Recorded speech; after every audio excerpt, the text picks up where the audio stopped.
We are now live or Hi, recording. everyone. This is a meeting of the Ranked Choice Voting Subcommittee of the Charter Review Commission, and we are talking about ranked choice voting and possibly put it on the ballot for 2022. And this is our meeting 928, and I have 4 commissioners with me, and so we are going to go over. We have in front of us, you will see our agenda for today. I do I wanted to share some kind of encouraging words, is that the state auditors, King County has initiated some trainings for state auditors around ranked choice voting, and they have actually been sanctioned by the Secretary of State for her employees to come and get education about ranked choice voting. Today was I was really fortunate that Greg Kimsey asked if I could join because it would help guide our committee if I knew what if we knew what they were talking about. And he asked, and I was able to get an invitation to these trainings that are happening all week long. Today we talked about ballots, which was and what ballots should look like, and best practices for ballots, which was really interesting, and it was really great to see all of the state auditors very engaged and asking questions. And I have to kind of preface it that the trainings are not to kind of sway any of the auditors to support or not support, but it's presented as a way of knowledge is key, and having knowledge is really important, and it's important to the auditors and the Secretary of State as well. So that's why these trainings are going on. And so the one that happened today was really interesting to see like how they came up with different ballots and what they would look like. There is there's a organization called the Center for Civic Design that I guess a lot of auditors go to when they're dealing with elections, like what their ballot should look like, and what their voter pamphlets and those kind of things should look like, and what best practices. And so they kind of were very involved, and so they had a lot of great information about like what over the years, what ranked choice voting, what ballot works best. They've done a lot of data collection on it and stuff. So it seemed to me like they could, most people are liking the grid method, where you have a grid instead of just, where you have like different candidates, and you actually put a 1, 2, 3, but they, the grid method where you're kind of going. So that was really good, and it's really encouraging that that's happening, especially if we're going to be, if we get this on the ballot in 2022, that these discussions are happening now. So then if that happens, then we'll be ready for that. So that's just a little update about that. Anybody have any questions? I think the other things that they're going to be talking about is the next one, which is on Thursday. They are going to actually be talking about calculation and how that happens, which should be very interesting to look at that, to attend that and see from an auditor's standpoint what ranked choice voting looks like. And then the third workshop is for elected officials. Commissioner Niles, Commissioner Harless is trying to get in. I was just wondering if someone could help me figure out how to. I had that same issue this morning with another person, and I was just wondering if I'm just trying to recollect what I did. Sometimes I did things that I wasn't tracking what I was doing. Anthony, can you send her a link? That's my question. Doug, is she connected and you're just trying to admit her to the room, or does she need the our information I think still. she didn't have it on her calendar, and so she doesn't see it out there. So somehow she Perfect. needs to I will be It, forward linked it it to it. looks over. like it was sent to the wrong email, not the one with the 2 in it. Ah, yes. Um, yep, I will forward it on to her. Thank you. There's a 2, huh? Okay. Okay. My calendar one, correct. Well, I may have So, sent it to the 2. She sees everything out there. She doesn't see it if there's a 2. I must have missed it. Yeah, there's a I few of us apologize. who um, Kim still worked at the county when we started, so she got a second Clark County email for Okay. commissioner business. So I thought the other one's gone. especially since, yep, it's gone now since she's not a county employee either. Okay. okay, while we're waiting for her to join, anybody have any questions about the meetings or um, anything about ballots that you have questions about? I can probably tell you what they said about ballot.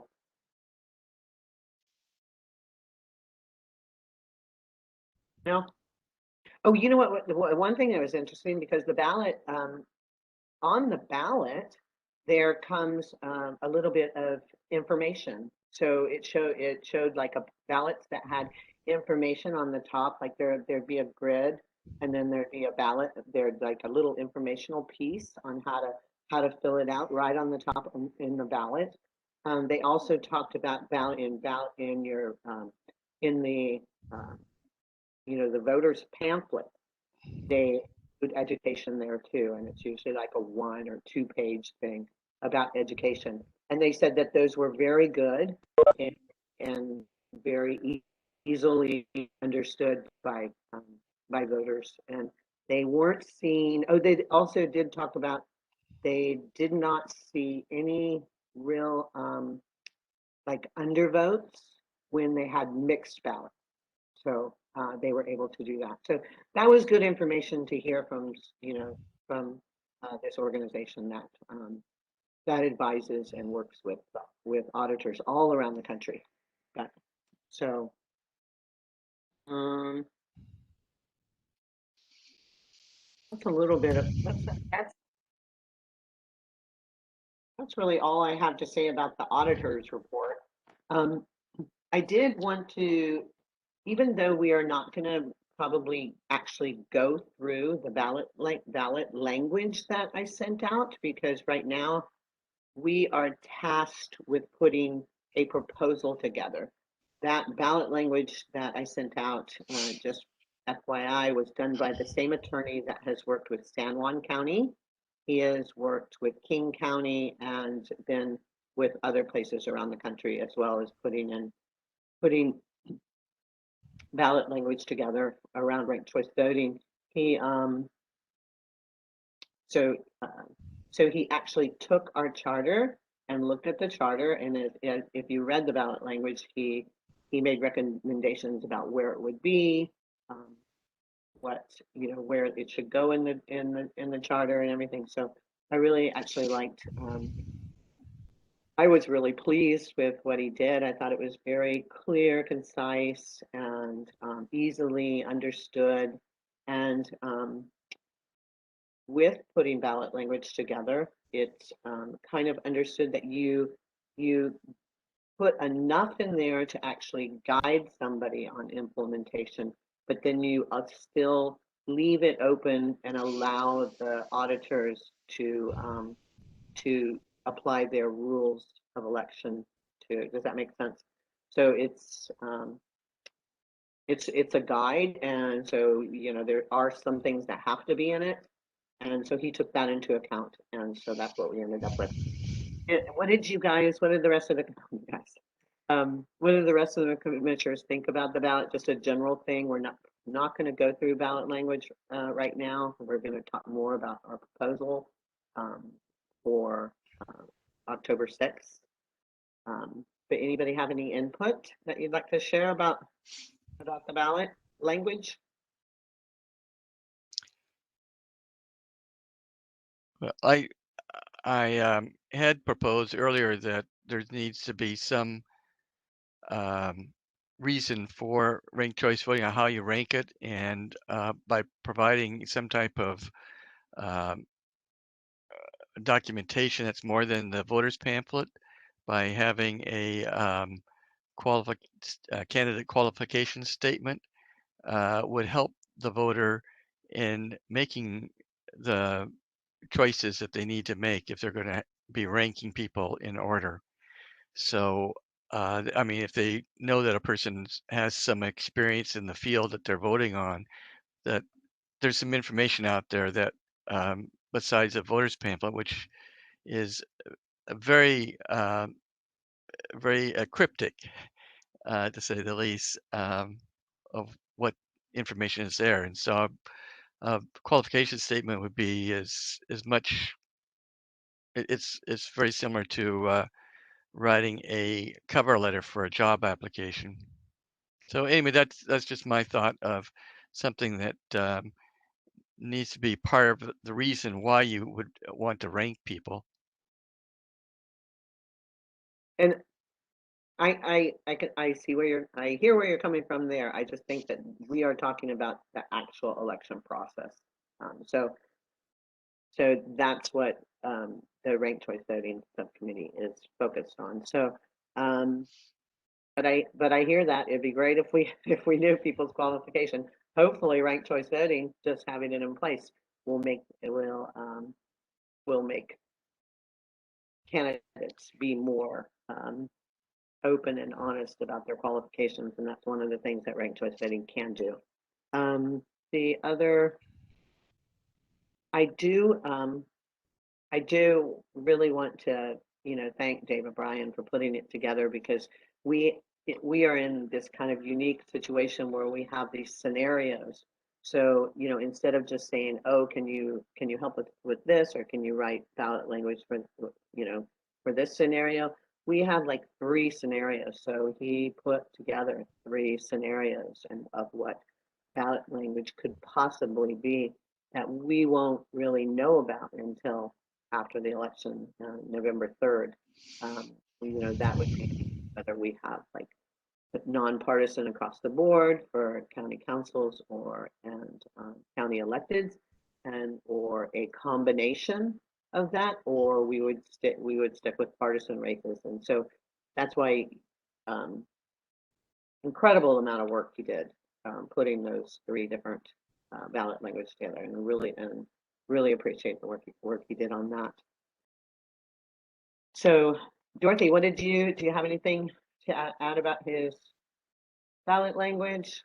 I just thought it was really great, really clear, really concise. I like that it didn't really push how the election should be run, but it did like that whole like limited it no less than 6 for the rankings, like just putting that in there, because I know that there might be an effort to like limit it to 3.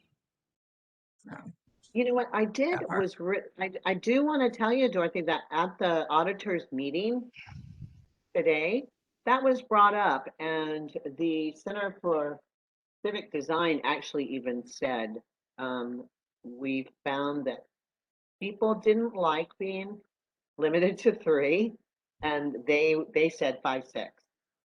So I agree with you there. And so with that, how about you, Anthony? Anything to add on that? I think the one thing that actually leaves question is, does that 6 include the write-in, a write-in candidate or not? That's not really specified. That was, yeah, and that was brought up too at the meeting today. And write-in candidates, I believe in Washington State, in all of our elections, we have a write-in candidate of 1. There has to be 1. And I think some commissioners asked question about that too. Like, how many write-in candidates can you have? But I think that by statute, and I'm checking on this, is 1 is what Washington would do. So that would be something that we would either, let the auditor decide that. Then it would if Greg Kemsey in his rules of election decided that that sixth one was a sixth ranking, then or we could clarify it in our charter, but it would, if, or just leave him the option to do that. There is, you know, with the ranked choice, there is leeway for the auditor to implement it as they see fit. Well, if we put it in the charter, it says a minimum of 6. Then if they wanted to add another line, they could. We're just saying you need to have at least 6 Right. in a choice. So if they could add more if they wanted to, but yeah, I think though just the they put a one-liner in there because a person casts you know, the principle of casting only one vote. You can't go around and put your candidate in there 5 times and get 5 votes. Right, right. Yeah, yeah. So I see why that would be a question. Me, I would think that we would leave that one open, like a minimum of 6. If that left us with like 5 candidates and a write-in, that would be, I would be okay with that. But good question. Did you? And those are the, hi, Kim. Hey, Hi. Hey. did you get the example ballots for ranked choice voting, or did you already send those out, or are you still hunting them down? Oh, I have sample ballots and I'll send them out to you. The thing Okay. that we, but the thing that we did actually talk about though, and I've had conversations with Dave O'Brien about it and Fair Vote, is the commission would not be telling the auditor like what his ballot is going to look like, you know, Yeah. and then you kind of miss the part where I attended the auditors meeting today at 10 o'clock. State auditors. There was, I think, 160 people there on the web, and they talked about ballot design, and it was really good. They showed examples. They have there's a group that advises auditors all around the country called the Center for Civic Design, and they advised them on voter pamphlets and ballots, and they went through best practices, and all of it, you know, was really good. And they talked about what worked and all the data they got, and it looked to me like they found, like, or at least listening to them, they, you know, the grid type of ballot was one that they really supported and that voters supported and thought was very, very easy. I did mention before you got on here that some of the education around filling that out was done, like, you know, where they had the grid like this and they had a little education across the top, like filling it, you know, showing the bubbles and everything.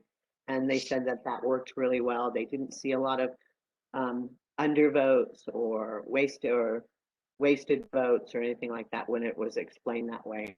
So that would be something that would be included, not in our ballot language, but it would be you know, that would be something that you would leave up to the auditor to decide within his rules of, you know, they always have rules on how they that they use to for elections. And so that's my understanding of that as far as the ballot. But good questions, and I can send you copies of that too. And you can also go to their site, the Center for Civic Design. It's a national site, and they advise all auditors all around the country, and you'll see that. And they have been involved in ranked choice voting implementation for years and years. So it was great to see. And our auditor was very engaged and asking questions, and that was great and interested in the process. So I think, Kim, did you get a chance to read the ballot language that I sent out? I think we all kind of agree that, I mean, I think it was really well written and very, especially given the fact that he had 3 scenarios that he had to write language for, and did a really good job in doing that. So I'm glad everybody got it and have a chance to look at it. We're not going to go over ballot language right now because of thing that we're dealing with right now is our first touch where we present a proposal. So our proposals will be presented as we have ballot language for proposal number 1, that's going to be this, and proposal number that, you know, and not actual ballot language. That language, if you look at the work plan, which I can pull up, actually putting ballot language is next month on our work plan that was approved. So getting cute. Yeah. Sorry. Did we lose Dorothy? Is she still here? Okay. I'm sorry. I have my screen up. I can't see everybody. So what we're going to be talking about is putting a proposal together, and I will have something to send out to everybody, like what I would be presenting to the commission on the 6th. And I'm going to do that by Friday. I'll have something to send out, and you guys can give me feedback by email about. So my, if you see right there, it says, you know, the items to include in the proposal would be a summary of the 3 options for consideration that are all contingent on the election. Like all of our options are contingent on the election. Then I was going to go ahead and send out the FAQs that I have already around that. And then there were some questions that were commissioners had asked to the executive board team to send to Greg Kimsey, and those were sent. And most of those questions we have already gotten answers from Greg Kimsey. And then also some of them I have, you know, the subcommittee and our research has answers for that. So I'm going to go ahead and answer those questions too, and send out that with the FAQs. And then I have a little bit of putting together a little thing like with the pros of ranked choice voting and what and why it's on the ballot and why people are asking for it to be on the ballot. And I think we've heard a lot from people about that. Just things like, you know, it gives voters more choice and more political power, or more in the political system. It also voters don't feel like they're throwing away their vote. It reduces likelihood of a spoiler. There's a number of different reasons that are very why voters are asking for it and why they want to see it on the ballots as a possibility for Clark County. I know that Doug Lasher had one about like having the qualified candidates running, and I think that that's one thing that ranked choice voting can do. It can make people educate their voters and educate about their qualifications and those kind of things. So I was going to put something like that as well. Anybody have any other thing that they would like to see in our proposal? I guess, Kim, I have a question. What is the executive committee looking for, and Anthony, for the first meeting in October? Are they wanting more than that? Some of the committees are going to be pretty much done with their proposals and will be submitting them for people to look at. Or there's not really a requirement to have it done, or you have it pretty close to being done. And of course, the votes in November could change some things too. Might have to add something or subtract something in So here's our work language. plan that was approved. So the work plan that was approved here has us in October doing a first touch. And then in November, we are going to be presenting a first draft. And here is just a draft proposal. So, and if you look at drafting language in October, we begin drafting language and begin our drafting proposals, and in November we present to the commission, and then we give a first draft to the drafting committee. So that was my understanding of what we are doing. I know that some people are going, okay, here's my ballot language in October, but that's really not what was approved by the work plan, from what I understand. I mean, I just think at this point, giving, going, oh, okay, here's our ballot language. We are giving them ballot language that might not even apply, right? Because we won't know. So that's what I had planned on doing, the proposal that way.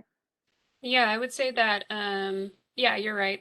You go by your own work plan. It's really based off of where the subcommittees are at and what they want. But that first touch is really just a first touch after the subcommittees have met, and a first touch with the entire commission to potentially vote on anything.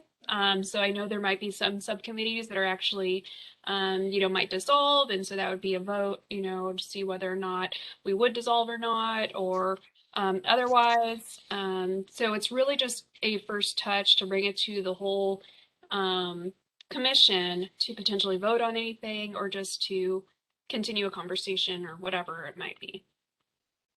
Thank you. Okay, so I think that Doug is just making sure that I'm on track with having my actual ballot language and when that is actually due. And from what I saw, with this, the ballot language is not really not due until November. Okay. And that would be something. Let me switch back to our agenda. That would be something that I have here, like, and what we would work on in October would be, I would, at that point, I would send the ballot language that we have, and if anybody has any input, and that time I would send it to Christine Cook as well, to have her look at it. And then, of course, the other things that we were going to work on in October was the FAQ questions and starting work on an explanatory statement and those kind of things. And then in November, that's when we would pick the one that we were going to ask, right, based on the election, and then that language would go to the commission and then to the drafting committee, and that would be it. We'd have town hall surveys, and that's it. Does that make sense to everyone? Yeah, the question that I had mentioned earlier, in terms of the language to Christine, and if you're going to use David's suggested language, and he has the different scenarios, we need to make sure that we give her the different scenarios and that she understands, because we don't know what the voters are or which route the voters are going to go with resolutions 1 and 2. And but I do, as I had mentioned in the language, that in resolution, the first one, I have the pages here. I think it's on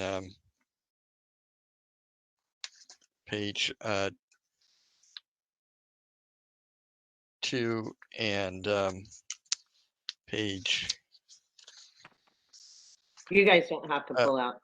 You don't have to pull Yeah. out the ballot language right now, because we will go through the. I know, details. but if you're going to be sending it to Chris, I'd like to make sure that that I'm not going everything to is send in. it. I'm not going to be sending it to her right now. I'm going to be sending it to her in October. Okay. Okay. I just didn't know if you're going to be sending it after this meeting or our next meeting, or what meeting you are going to send it to. You just say October. No, right now Okay. I'm just working on. I'm working on Okay. putting the proposal Because together. and Yeah. putting a presentation and proposal together for the commission. And then in October, according to our work plan, that's when actually Christine Cook will look at it, and we'll do that. But I understand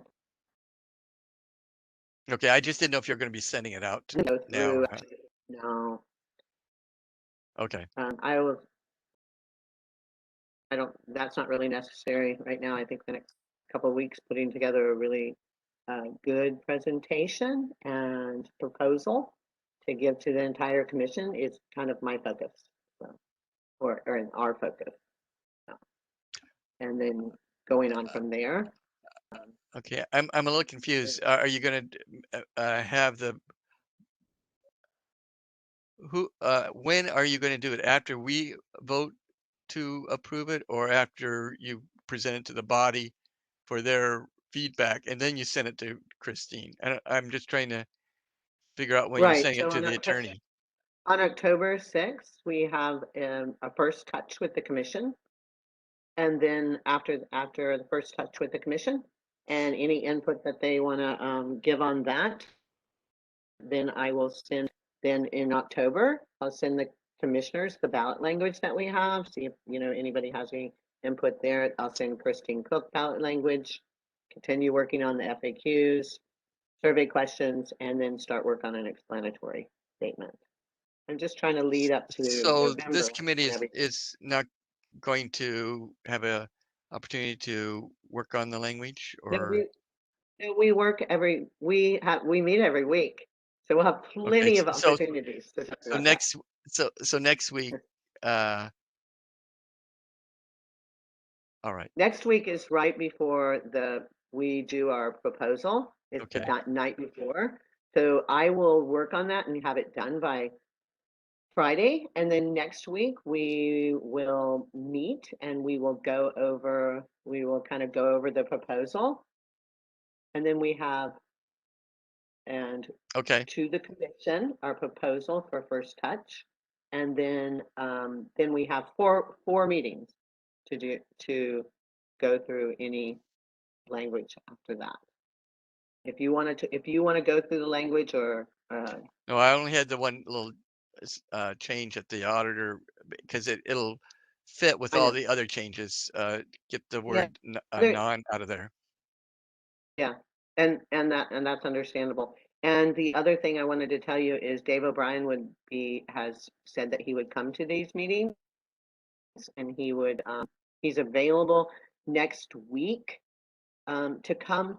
But if we're going to be actually going over our presentation, I think it's better that we kind of concentrate on that protected presentation and proposal, and not dig through ballot language, because the next day we're going to be doing a proposal. So I was going to schedule him maybe the week after. If Knowing he does live in Washington, D.C., so our 5 o'clock meetings are late for him, but he's willing to do that and answer any questions that we have.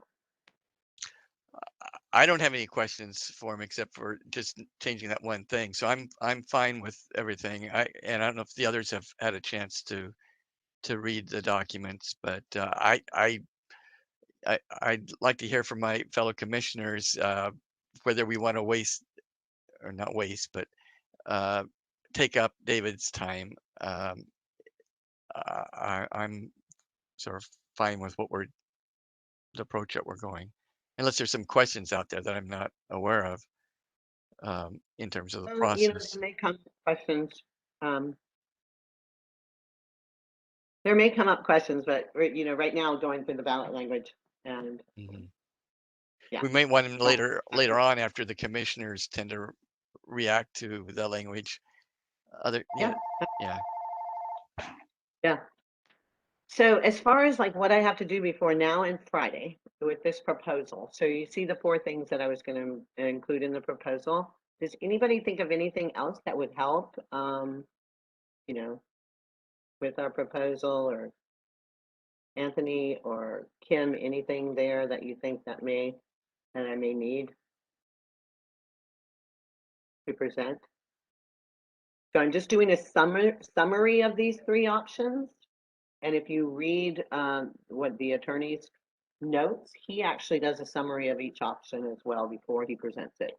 So I will put something together similar to what he has, a summary of what the like, option 1 looks like, a summary what option 2 looks like, and a summary of what option 3 looks like. And then the FAQs that I've got together, and then I'll answer those questions that the subcommittee asked Greg Kimsey. Greg Kimsey should have a lot more information after attending these 3 workshops this week with all the rest of the auditors in the state. So he should be able to share a lot of information with us at the commission meeting. I think probably one of the things to just be ready to have as a reminder to folks is that we're not dictating exactly how the auditor's office is going to run this. We are merely providing a policy, or not a policy, but a charter amendment that guides it, and that the details of it are up to the auditor to use best practices to develop. I think that's going to be big piece of why is it so short? Why doesn't it say this or that? So that's, I think, my 2 cents on that. That's a good point, because I know a lot of people, because there was a lot of questions from commissioners about things like, oh, how much, like what does the ballot look like, or what does this look like? But it's good to know that that's up to the auditor's purview. I mean, he can make a ballot look like whatever. That's part of his job. So, but good point. I'll include that in there as well about the rules. I did want to bring up, there was a lot of questions about cost and expense, and there are some things that are coming that have happened that where the county auditor is going to be getting, from my understanding, is going to be getting a lot more money in the next several years for elections. I know that in last year there was an RCW passed in which counties don't pay for any state elections anymore. The state has funds for that, and so the state gives the counties funds.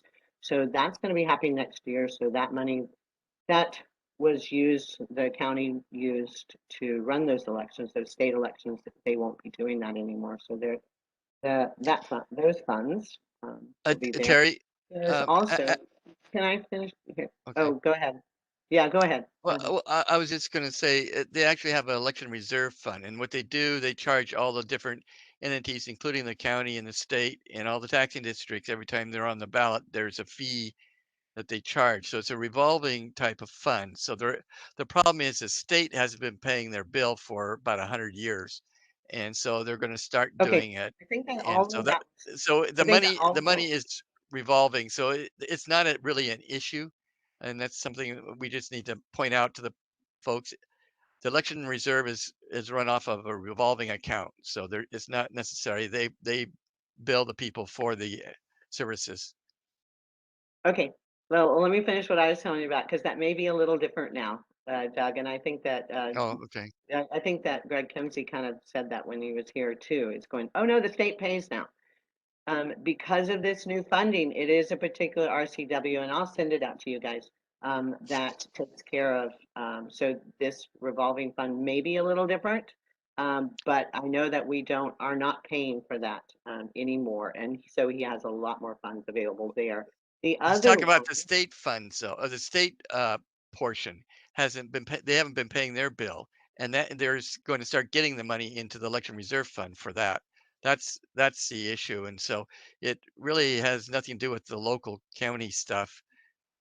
The county charges what they have. The county has to pay, period, for their election services. Okay.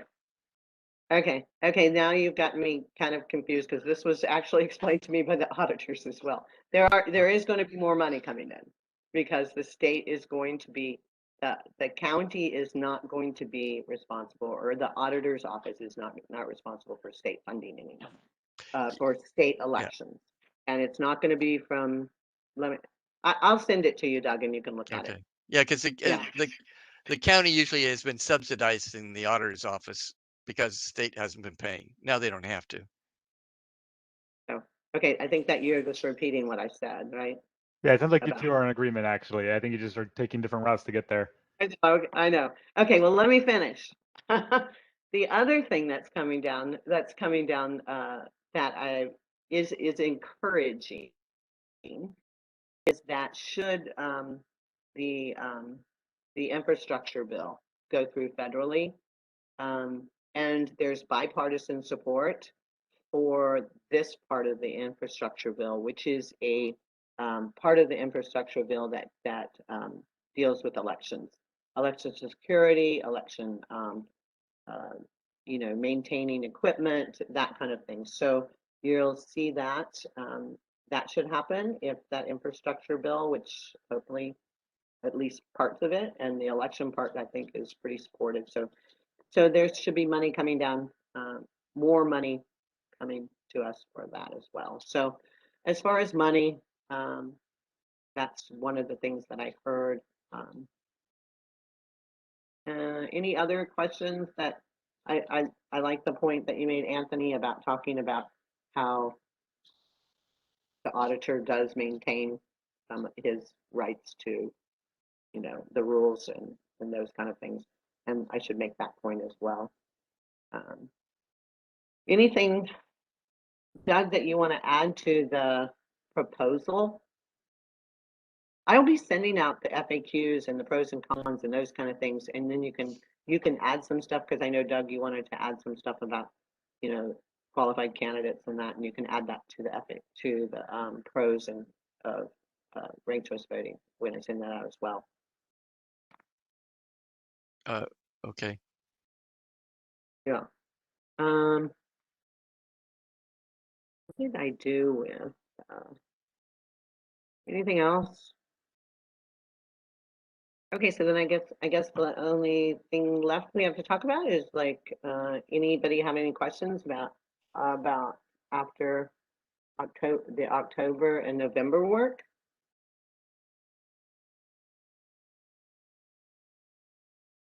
I think that you guys on the executive team, you guys, sorry I keep using that term, but I think you guys will let us know about town halls and surveys and when all that's going to happen, right? Okay, cool. Okay. But I'll start working on some survey questions to show everybody. So at the end of the week, I'll be sending out the proposal to the subcommittee first on, with these things included, the summary of the options, the FAQs and everything. And then if anything that you want to change at all or have input on, feel free to reply. Maybe I'll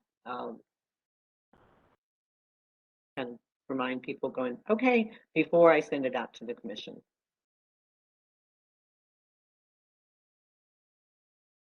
Anything else there? Let's see if I can find.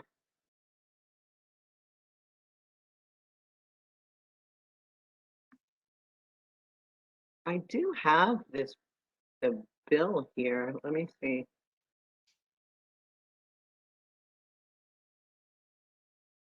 This is the bill, election cost bill.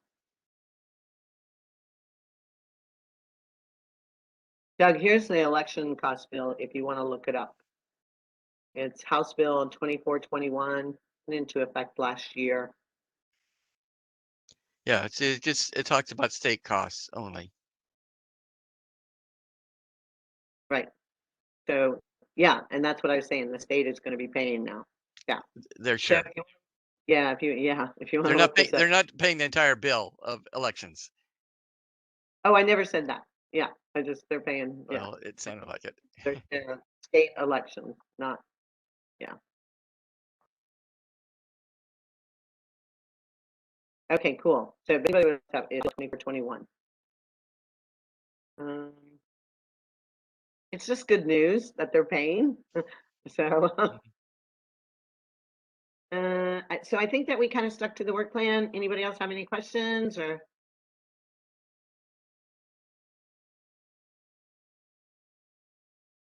Anything else? Okay, if no one has any questions, I'm going to go ahead and adjourn this meeting. Okay, I will stop the recording.